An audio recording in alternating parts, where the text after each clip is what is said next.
নবদ্বীপের অদূরেই অম্বিকা কালনা, সেখানে একজন সিদ্ধ বাবাজি মহারাজ থাকতেন। তার নাম হৃদয় চৈতন্য ঠাকুর। এই হৃদয় চৈতন্য ঠাকুরের গুরুদেব হলেন গৌরীদাস পণ্ডিত। যে গৌরীদাস দাপর যুগে তিনি গোবিন্দের মরম সখা, সুবল সখা ছিলেন। গোসুলিয়া জেনেছি শ্রীদাম সুদাম দাম বসুদাম মধুমঙ্গল আদি সুবল সখা। তাহলে এরা সব আবার গোবিন্দের মরম সখা। তাহলে দাপর যুগে যিনি ছিলেন সুবল সখা, তিনি কলিযুগে এসেছেন গৌরীদাস পণ্ডিত হয়ে।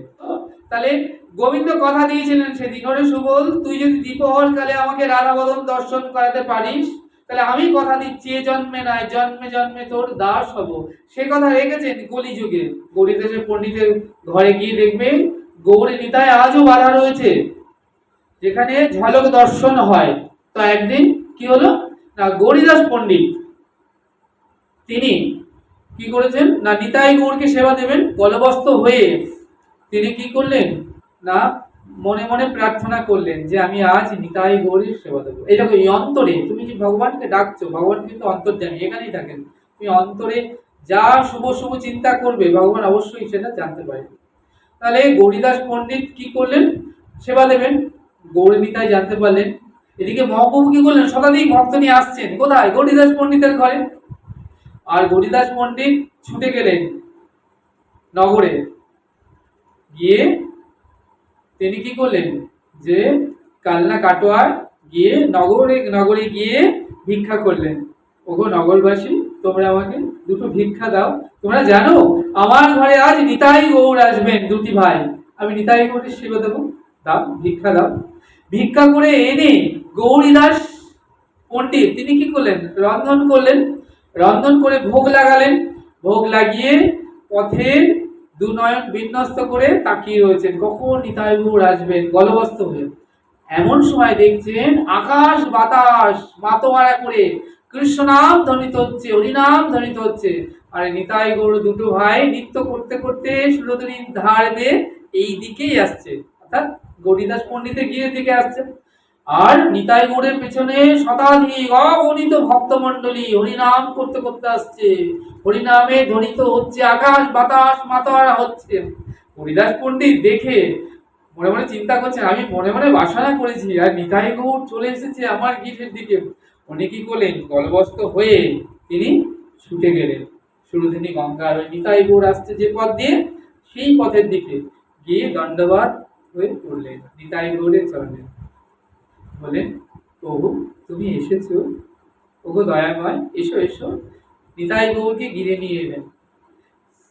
মহাপ্রভু বললেন, গৌরীদাস, দ্বিপ্রহর কাল, বেলা যে অধিক হলো, তাহলে রন্ধনের ব্যবস্থা করেছো তো?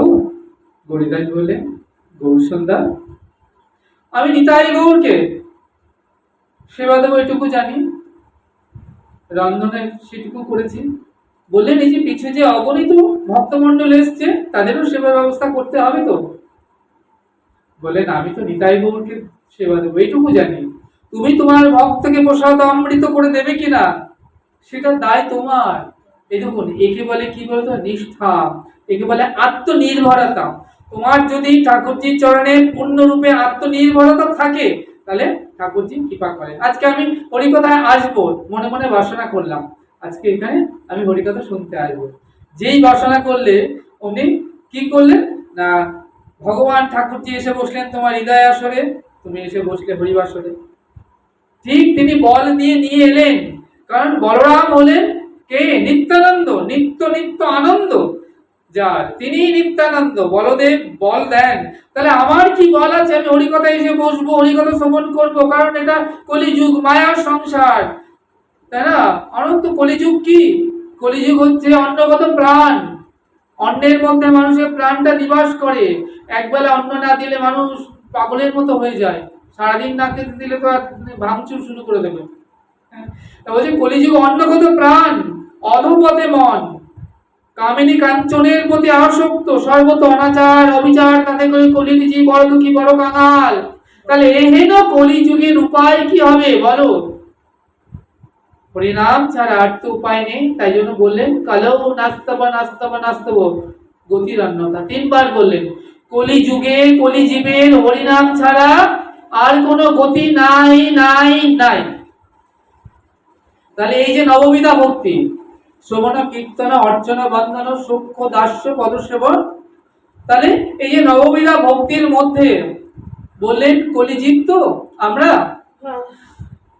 নববিধার মধ্যে 7টা বাদ দিয়ে দিলেন, বললেন কলিজীব পারবে না। 7টা বাদ দিলেন, 2টো দিলেন। কি দিলেন? 2টো, শ্রবণ আর কীর্তন। প্রথমে বললেন শ্রবণ, হে কলির জীব তোমার তো সাধ্য নাই আমাকে ডাকবার, কারণ সংসারের প্রতি ডাকতে ডাকতে তোমার গলার স্বরই ক্ষীণ হয়ে গিয়েছে। সারাদিন স্ত্রীকে ডাকছো, স্বামীকে ডাকছো, সন্তানকে ডাকছো, বিষয়কে চাইছো, এই ডাকতে ডাকতে ডাকতে ডাকতে মায়ার সংসারে গলা তো তোমার আর আওয়াজ নেই, ক্ষীণ হয়ে গেছে। তাহলে আমাকে তুমি কখন ডাকবে? তাই আমাকে তোমাকে ডাকতে হবে না, তুমি 2 কান পেতে বসে থাকো। 2টো কান, 2 কান, আবার বললেন 2 কান পেতে বসে থাকো।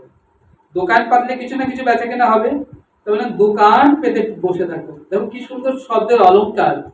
তো বলছে এই কলির জীব আমাকে ডাকবার তোমার সাধ্য নাই, তুমি দোকান পেতে বসে থাকো। শ্রবণম মঙ্গলম, তুমি আমার কথা শুধু শ্রবণ করো একান্ত ভাবে। তাহলে আমার কথা যখন তুমি শ্রবণ করবে, কথামৃত, তাহলে অমৃত কাকে বলে? চরণামৃত, প্রসাদামৃত, নামামৃত, প্রেমামৃত, সবই অমৃত, কথামৃত। তাহলে এই অমৃত তরল, এই তরল বস্তু একটা পাত্র চাই, এই যে তরল বস্তু ধারণ করার পাত্র। তাহলে কথামৃত তরল, এই তরল বস্তু আমরা ধারণ করব কি দিয়ে? কর্ণপট, পট মিন্স পাত্র। তাহলে এই কর্ণপট দিয়ে কৃষ্ণ কথামৃত হৃদয়ে গিয়ে বসবে, আর হৃদয় কে থাকে? গোবিন্দ।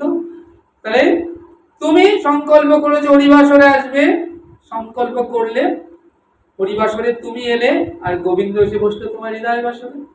দেখো এটা হরিকথা শুরু হয়ে গেছে। তাই আজকে বললেন প্রথমে শ্রবণ, শ্রবণের আগে কোনো সাধন নাই। শ্রবণ মানে, শ্রবণ মানে কি? শ্রবণ মানে হচ্ছে জমানো, আগে জমাবে তারপরে তো খরচ করবে। আমাকে যদি টাকা, আমি 100 টাকা না জমাই আমি খরচ কেমন করে করবো? তাহলে শ্রবণ মানে জমানো, আর কীর্তন মানে খরচ করা। তারপরে তুমি কীর্তন করো, হাতে তালি দিয়ে 10 পাঁচে মিলে দুয়ারে বসে নাম সংকীর্তন করো, মহাপ্রভু বললেন কীর্তন। তাই আজকে এখানে